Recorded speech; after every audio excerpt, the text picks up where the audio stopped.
چیست فرهنگ؟ افتخار و عزت و مأوای ملت،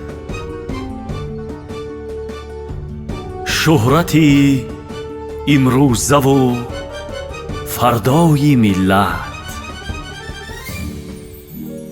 جلوه تاریخی خوشگویای ملت، دست افشانی پابرجای ملت. چیست فرهنگ؟ آیینی آیینه پردازی، رازهای ناگشوده از مسیری نام و ننگ، شیوه گفتار از ادوار آهنگ، با هر آنچه سبز باشد بود هماهنگ، بود یعنی قاموسی ارژنگ، پایه‌ای صدریشه‌ای اورنگ، قاموسی فرهنگ میدانی که چیست؟ ارج بر فرهنگ تیبی بوعلی، ارج بر فرهنگ اسلامی ولی،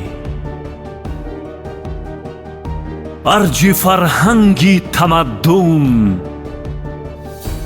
ارج جمشید و فریدون، تا با ما میراث شد اندر بهای جان و خون، پاره اطلس چو ادرس حفظ شد از تیر چشمی ناکس و کس، دامنی سبزی چکن، دامنی فرهنگی میهن، کنده شد از دست دشمن، ماند ریزه ریزه مثل جان بتن،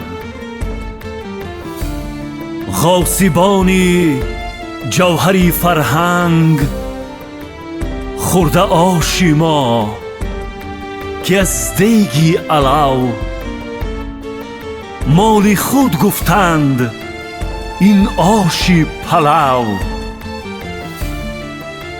دانه گندم گمان کردند جو، گویا با کهنه پردازی صفحه تاریخ را کردند نو.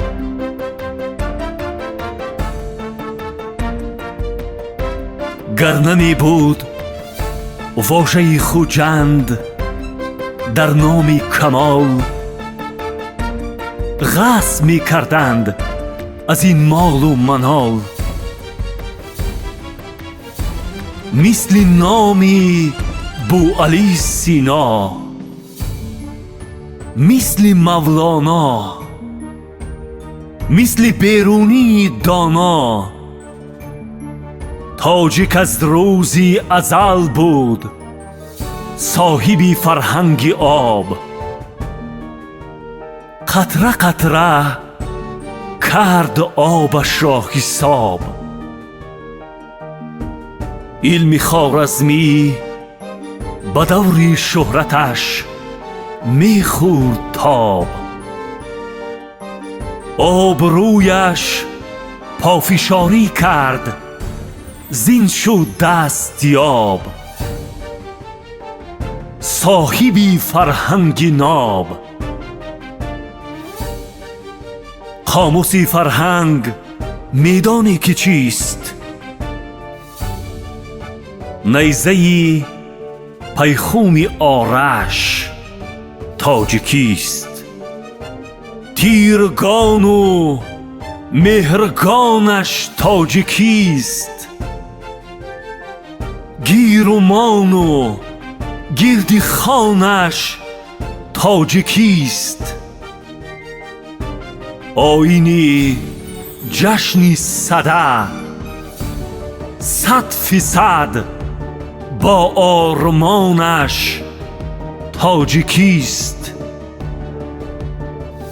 تن بباید داد بر این جلوه‌ای فرهنگ جانش تاجیکیست. رفعتی نوروز مال ماست، آریایی اصل حال ماست. نیک گفتاریم و رفتاریم و پینداریم، این مقام و این مقال ماست. آتش و سیمرغ میداند شعله‌ای تاریخ بالی ماست. چیست فرهنگ؟ چیست نام و ننگ؟ آبرو چون است در آهنگ؟ چیست بر ما جلوه‌ی خوشرنگ؟ گفت سرور از فضیلت جوهری هستی ملت.